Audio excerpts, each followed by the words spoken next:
Hey, this is Max. I'm here with the Prestige Cup for this season with the Mazda Rocket Bunny Miata. As you know from the videos I've already done on this car, it's very quick already at just stage 5 only.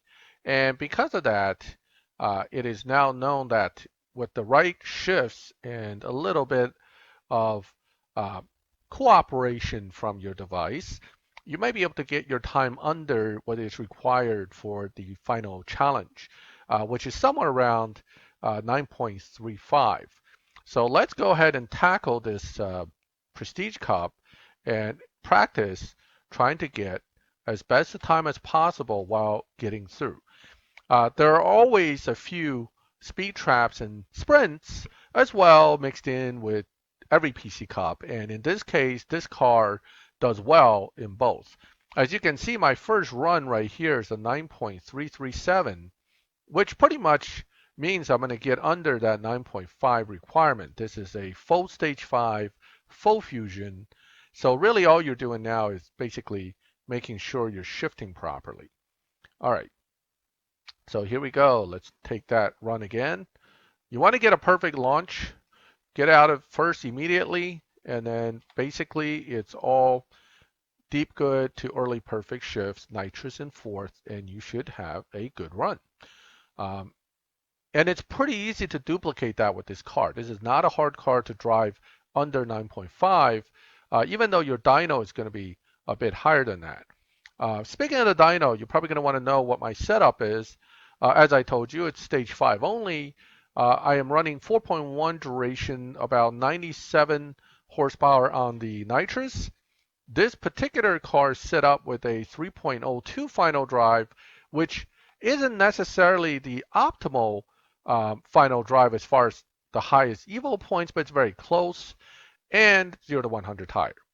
But what I find is the most important thing isn't so much where you are on the tune. You can go 9.03, 9. I mean 3.03, 3.05. As long as you get highest EVO setup, the real key here seems to be driving the car a particular way to get it under dyno. And again, the better you get that initial jump out of first, and the closer you get to an early perfect on every gear, the better the car seems to run. And that's probably going to be the main thing that you want to focus on with this car is focusing on running it with that particular shift pattern. So this is where shift pattern is almost more important than how the car is specifically upgraded and tuned, because essentially you're only going to end up with one tune at stage 5 with full fusion. Now, if you don't have full fusion, I can tell you, I test ran the car a little bit with just 3 missing fusions off of stage 5 body, and the car cannot get under 9.4s. So those last 2, 3 fusions will make or break the runs as far as getting you under 9.3. So keep that in mind as well, that you do need fusions. You can't do this without fusions. And again, if you can launch it and get it right out of first and then keep those shifts near early perfect, you should get some of your most optimal runs. And again, 9.341. My best so far is still that 9.337, but again, well under 9.5. Now, if you shift a little early because you're afraid to hit the red line, you're going to be maybe in the 9.5s, but it shouldn't be terribly bad runs, regardless of the fact that you're running it with a little bit of earlier or later shift. Redlining the car will definitely slow you down though, so don't shift too late. Definitely try to shift on the margin of early perfect. Whoops, and that one I totally lost it. But hey, should still be a 9.3 run, just won't be as good. Okay, so consistency is not easy, but again, by the time you get to the last run, it shouldn't be that difficult for you to go ahead and do 2 or 3 if needed, just to get it under whatever the target number is. Hopefully they don't give me a 9.33 card that I can't beat, but in that situation you just kind of jump in and out, and you should still be able to get through without a problem. Now with speed sprints, same deal, but don't need to use nitrous. That's all. You'll You can tune it for better sprints, but I don't think you need to since the opponent's going to be running like 4.9, 3.8, whatever it is, and you're running 2.6s already. So it's not a big deal to worry about sprints.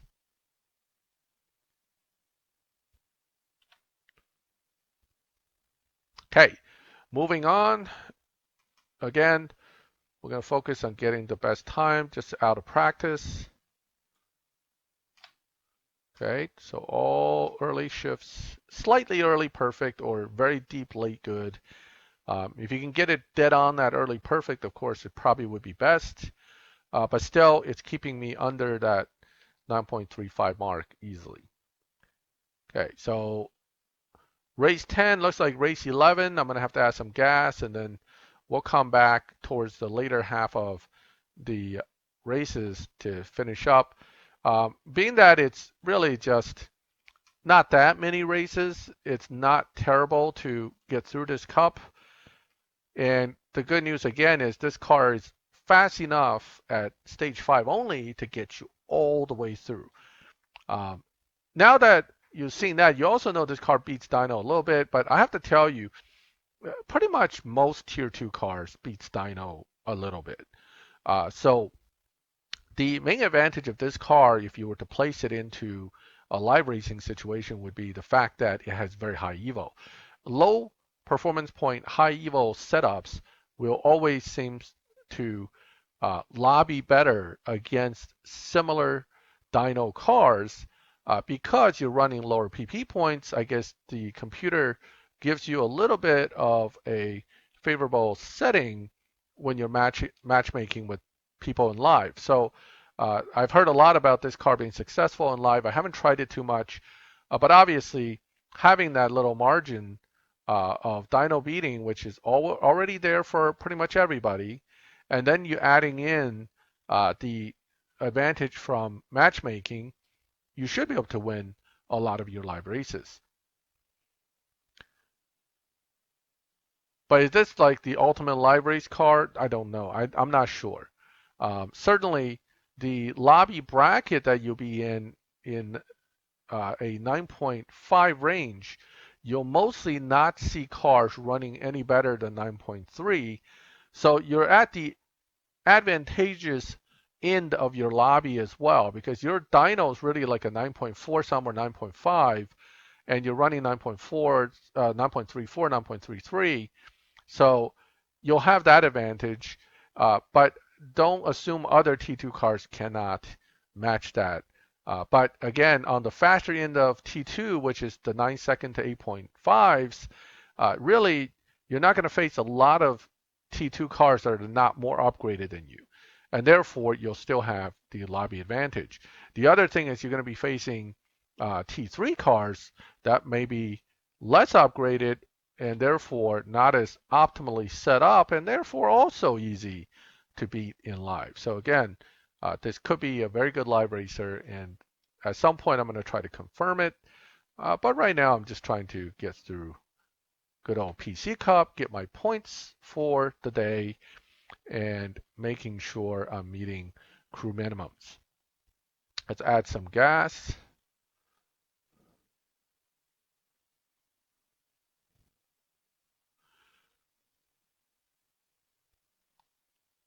As far as long-term use for this car, I think obviously the trick of building cars now is almost always the PC car will end up in some possible um, showdown down the line as one of the fastest cars.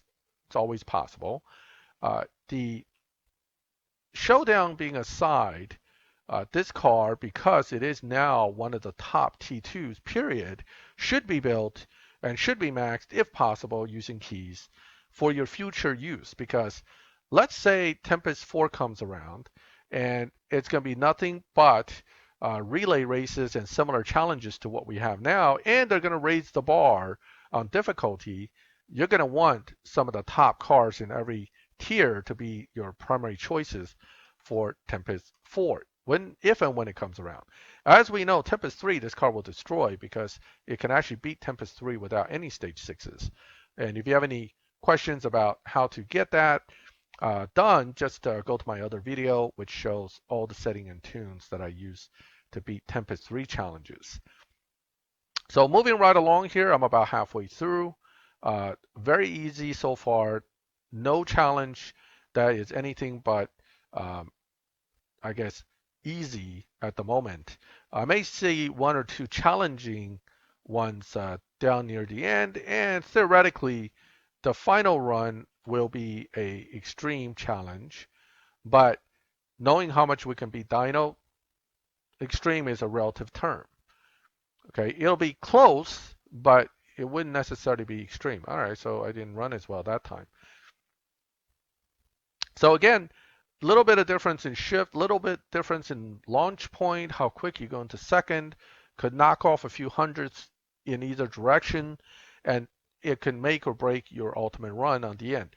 All right, quarter mile sprints, this car tops out at over 150, so you just drive it exactly like you normally would down the quarter mile, and you will top out and therefore beat speed trap requirements. And none of these are going to be that hard. Not whether we're talking about sprint or speed traps, nothing's going to come close to a fully fused stage 5 only. I said in one of my first videos this season for the Mazda that I suspect Natural Motion may let us beat this event at stage 5 only, and that's mainly because they're pushing so many other events at the same time, and this is a brand new car. It would not make sense for them to make this one extra hard because you're going to get a lot of blowback from players complaining about ridiculously difficult PC Cup.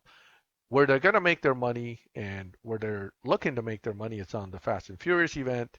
They want you to have enough money not spent so you could put towards that. And that kind of an event is a huge investment for people that haven't already been steadily investing in the event in the first place. So this PC Cup is kind of a give me, let you get through and feel good, and you don't need to struggle for stage 6. Now, if you are struggling a little bit because you're newer and you don't have fusions, you're going to have a stage 6 come up tomorrow with the Crew Cup. So when you get to that Crew Cup, that's one stage 6. You're going to get one stage 6 within this cup, and if you pulled any extra cards, you potentially get a stage 6 there. As far as stage 6 effects, that's already been done. I have a video up for that. You can take a look at that. So this car, because it's so fast already at stage 5, the stage 6s will change by about a tenths plus per stage 6, with the best ones being about 2 tenths plus drop in time, and that's with fusions. But don't expect, like a 4 tenths drop. It just, nothing's that effective. However, I think the two best stage 6s can push you into the 8.7 range. Oh, ooh, that's the new Corvette convertible. All right, let's see. Let's get them. Okay, here we go. All right, so that's a pretty good run, I think. Let me see them. No, could have been better. All right. Okay, 30,000 points. Good. I needed that. This will help me push close to my 1 million.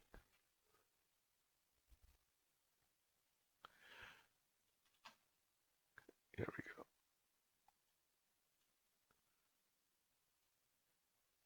All right, here we go. Off we go. Trying to keep these shifts on target. Not my best runs. Should be able to do better than this. Now, some of these runs are not as good, partly because of the way it's being launched. You want to kind of launch right at the middle perfect, right around here. You don't want to be on either end of it too much because it'll hurt your performance. It's just a matter of timing it right and then getting it on the nitrous as well and the shifts. All right, so this should be the last speed trap, I think, 132. That's the higher speed trap. Started off at 999 and 121 earlier, now it's 132. Getting some epic fusions. 23 out of 30. Almost there.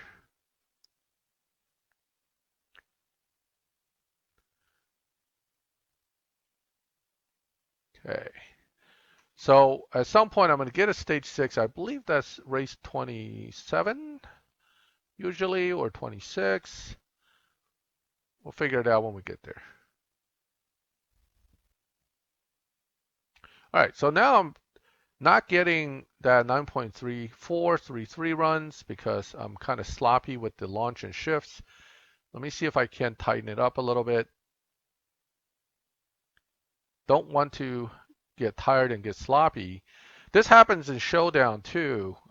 You're running great, and next thing you know, you're like a few hundreds off.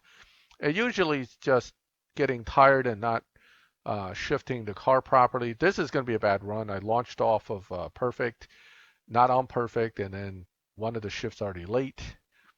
So high 9.6, mid 9.6. I mean 9.36. Yeah, high 9.36. Okay, race 26. Almost there. Again, I need to sharpen up my driving because now I'm heading towards that final opponent, and that can run anywhere from 9.4 to 9.35 to 9.34 or possibly even lower. So you don't want to not be able to get those good runs in. All right, now I'm shifting a little bit on the too early side. This should still be a 9.345 or 35 run, probably 35 and change.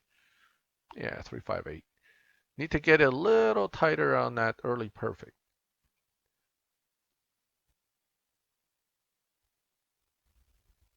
But again, it's just a feel thing. Sometimes, you're not able to get it just right on those. All right, that's going to be a bad one. I'm doing this more to amuse myself than necessity. I already have a stage 6 available, and it's good enough to get me through if I wanted it. But I wanted to give myself a challenge here and try to do the best I can without a stage 6. Okay, 9.374. That was a terrible run. Terrible.